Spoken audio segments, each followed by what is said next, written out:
when people, what I got from that is he's a hater. You don't know me as a person. Let's say you don't like me. Like, you don't know me. Like, you feel me? And I don't give a fuck him. And everybody had a clue. I mean, with him. Same question for you. You're a proud father. If we was to fight right now on the streets, I'll break your fucking neck. And that's on my kids. And you know it, I know it, and the whole world know it. And I'm not talking about no fighting in the ring. If me and you was to fight outside, I will break your neck. Anytime the names Terence "Bud" Crawford and Gervonta "Tank" Davis come up together, it means the focus is on two of the most dangerous fighters in boxing today. Moment to kind of wrap your brain around that and make. Oh, Kavaliauskas comes forward, and Bud Crawford was hurt. Now the mood has shifted. There is clear tension, strong pride on both sides, and the kind of energy that could explode at any moment. Still, there is no official agreement for a fight. But after what happened during that live broadcast, it is obvious the rivalry is heating up, and Tank Davis is not taking it lightly. Crawford burst out laughing, as if the thought of Tank sharing the ring with him was something to mock. It may have seemed small to some people, but not to Tank when you are considered one of the most dangerous fighters in the sport, and another champion treats your name like a punchline that hits deep. Tank felt the disrespect, and he took it seriously. Tank Davis. Bad dude. See, what I like about Tank is Tank brings something different. You know, back in the days, everybody had something. Muhammad Ali was a mover boxer, George was a puncher, Ernest Shaver was a puncher. Everybody had something they brought to the table. Larry Holmes had a jab. Mike Weaver had overhand right. You know what I'm saying? Everybody has something. That division now is full, and Tank having to be the knockout guy of the division. He the one with the main knockout power. Garcia has it too, but Tank got that real knockout power that, like, if Tank hit one of them clean, usually they gonna have a problem. So it's like, I like Tank. Every now and then, I think when he knows he can beat somebody, he probably don't lock in as hard, but I think when they bring challenges, he locks in. Yeah, he fights to the level of his competition. Yeah, he was doing that a lot. And he got to be careful of that. 2 fights ago, he was really doing that. You feel me? So you got to be careful of that, because if you come in and think somebody is not at your level and you underestimate them, it can get you beat. So that's the only thing I think you got to be careful of. Other than that, Tank is a really good fighter. As soon as the footage began spreading online, Tank reacted without hesitation. He fired back on social media with a strong message that quickly caught attention in a post that soon went viral. He accused Bud of avoiding real pressure and acting tough only until someone serious steps up. Tank made no effort to hide his frustration. Gervonta Davis is not someone who speaks without purpose. When he sends a message like that, it shows he is truly prepared to settle things in the ring. They don't want the spotlight. They want like, it's like more so like hate type of vibe. Like, you know, they want what you have. Like, they want all the attention on them and type shit. But if they was to get it, they wouldn't even know what to do with it type shit. And it's like, I didn't ask for this. It just what came with it. Like, you know, I'm really like, people understand me because I'm Tank responded by saying, "You laughed like I would never step up and face you. We will find out if you are still laughing when I am right in front of you." There was nothing playful in his tone. He was completely serious. He had already been sending messages for a while saying he was ready to move up in weight and take on anyone at 147, including the biggest names in the division. When fans began mentioning Crawford, Tank did not back down and instead embraced the pressure even more. 147. How does a fight with you and Terence Crawford look? 147. I tapped that chin. You know he going to sleep. I already know. I already know he ain't is. got no chin. I already know he is. You said no chin. I got round 5. Got round 6. Crawford was not about to ignore it. When reporters mentioned Tank during interviews, he quickly responded, making it clear that in his view, Tank had never stepped in a ring with someone on his level. He suggested they were operating in completely different tiers and not even in the same category. That response is what truly sparked the situation and turned up the heat between them. How you feel about that fight? Is it even possible at a catch weight? Nah, ain't no catch weight. You come up to 47. Not even entertaining the catch weight. No, I'm not. He's a champ though too, undefeated. And what champ? Come on, man, tell me what belt. You know boxing. You forgot Devin Haney is undisputed. Devin Haney got all the belts. He the champ. Nobody else to chant. I'm gonna come up here where the big boys at. All right, I'll welcome them. Then there was the well-known Ring Magazine Gala. Gervonta "Tank" Davis was not invited to attend while Terence Crawford was seated right in the spotlight enjoying the moment. When reporters questioned why Tank was not there, Crawford spoke openly and did not hold back. That was the point when the light teasing stopped and the exchange between them became far more serious.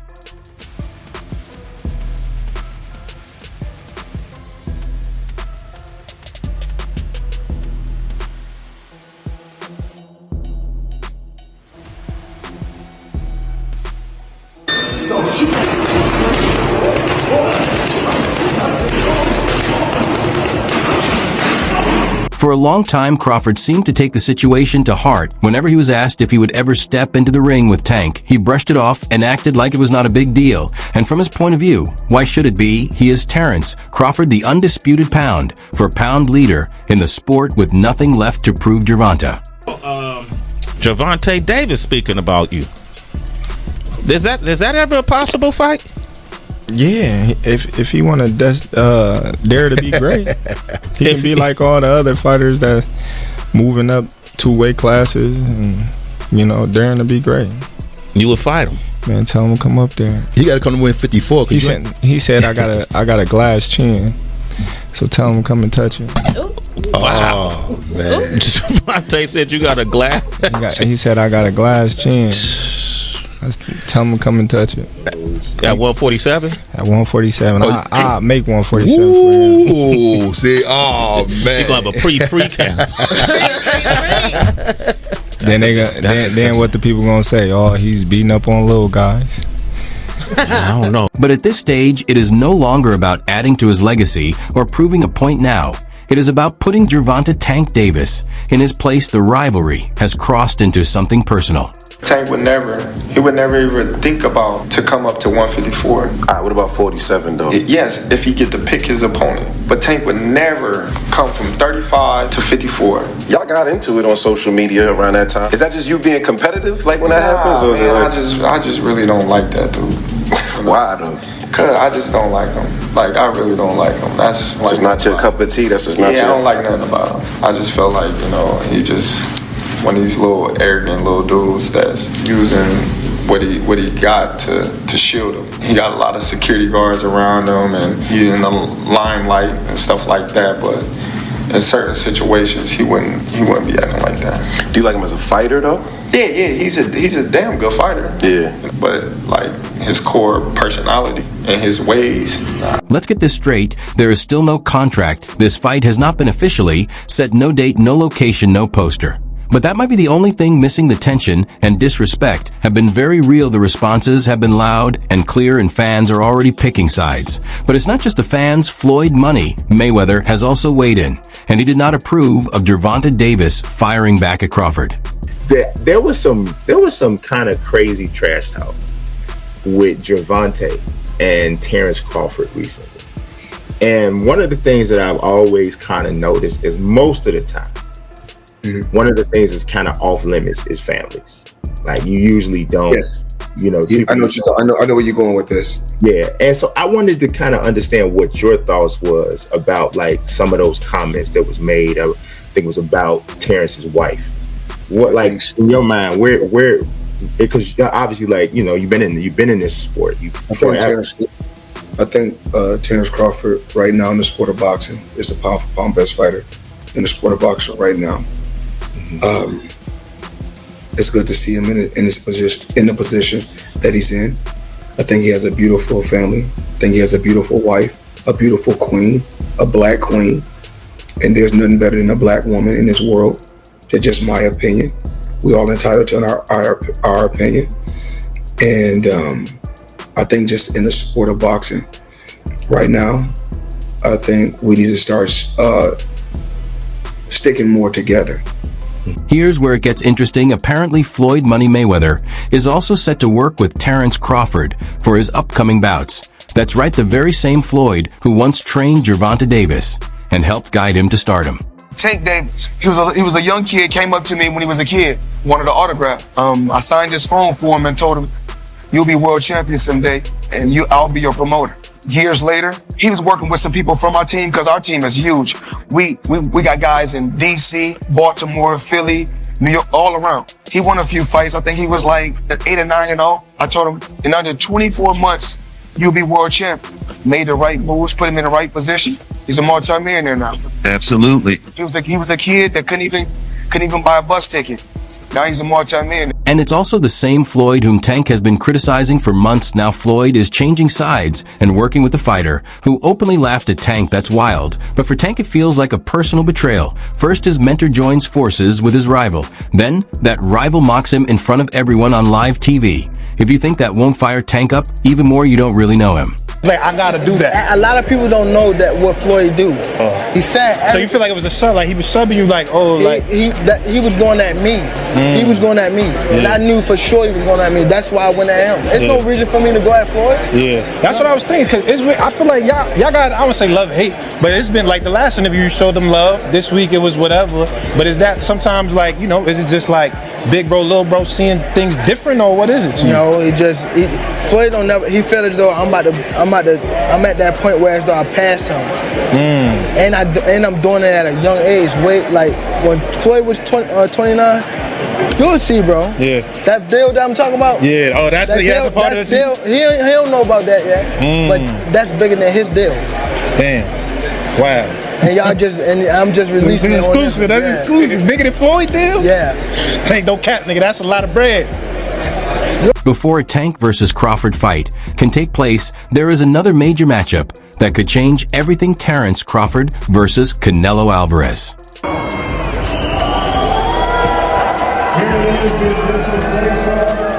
Today, September 12th, Allegiant Stadium, Las Vegas, Nevada, USA. We're going to start That's right, Crawford is stepping up significantly in weight to take on Canelo Alvarez, one of the toughest active fighters in boxing. And honestly, it's a daring challenge. When you say, I want Canelo, is there anybody in the camp that would say, you're not ready for this? That's a big boy. He's strong. That's a conversation. It's not just, oh man, you will whoop his ass. Like, yes man type stuff. I'm not worried about Canelo. I'm not thinking about Canelo. I'm just focused on Israel Majimov. In a small way, is this a stepping stone to your dream fight? I don't look at fights as stepping stones. It's about now. Canelo is more than just a hard hitter. He's a master technician and a smart ring strategist. And he has experience competing at these higher weight classes. For smaller fighters, moving up to face opponents like him, the outcome usually isn't good. They tend to get overwhelmed. And I can't go down anymore. But you know, like he say, you know, when they ask him for the Gervonta fight, they don't wanna get credit for that fight. It's the same for me. I don't need to take that fight because then everybody's gonna say it's too small, it's too small, it's too small, and then, you know, he need to enjoy his fight. Okay, he deserve it. He deserve it. I like Spence, but you know, I like Spence and all the respect for him and everything. But I knew. I think is the type of fight Terence Crawford is different. 168, but like I say, like he say, nobody's gonna give me credit for that. Thank you very much. And if Crawford suffers a clear defeat against Canelo, that could completely kill the hype for a Tank versus Crawford matchup. No one is excited to see a fighter who just got dominated come back down and pretend to be a threat. The mystique disappears, the tension fades, and the excitement dies. So there's a chance the Tank fight could lose steam before it even starts. The others say, like, no, that's 2 more weight classes. Like, once he gets touched by Canelo, it's going to be different. I am concerned about him absorbing a Canelo punch, especially through the course of 12 rounds. We do know this about Canelo. He's going to slow down, you know. So I think, if anything, Canelo would try to start fast and bang on him and break him down before he gets later. And he's still got that kind of steam. But, you know, there's so many components that make a champion. There's so many components that make a great, a legend. It's just so much to go into. It's a conversation that lasts an hour easily when we talk about all of the components that Terence Crawford has, all of the components that Canelo have, and how we find how they even out and who trumps one another. You know what I mean?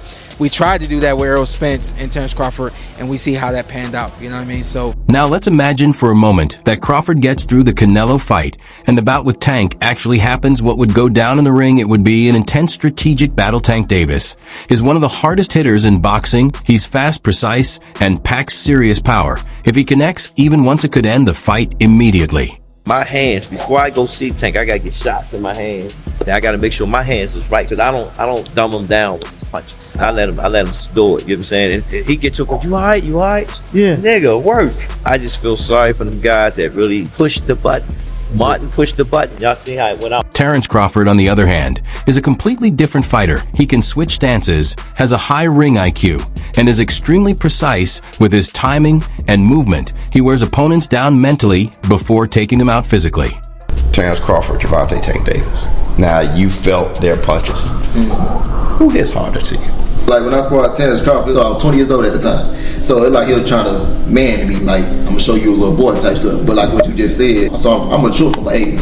So, you know, so that's why we even out. Right. Even a little boy me now. The weight gap would definitely be a factor. Tank would be moving up from lightweight to 147 or possibly even higher depending on Crawford's status. After the Canelo fight, Crawford would be the naturally bigger fighter with a longer reach and more experience at that weight. And remember, he stopped Errol Spence with ease. Like, how are they not? You know, I don't know what it is with me. They just always try to diminish my accomplishments and, oh, well, who I was fighting. They say, oh, well, you wasn't fighting nobody. And this guy, Errol Spence, is the most fundamentally sound fighter in the game. So that's why everybody was picking him. But I was favorite in Vegas, so Vegas must have had it right. But Tank excels in tough battles. He has courage, determination, and a chin that is held up every time. If he can bring that punching power up to welterweight, he becomes a serious threat. However, if we're being honest, Tank hasn't looked as dominant recently. Much of that discussion began after his last fight with Lamont Roach.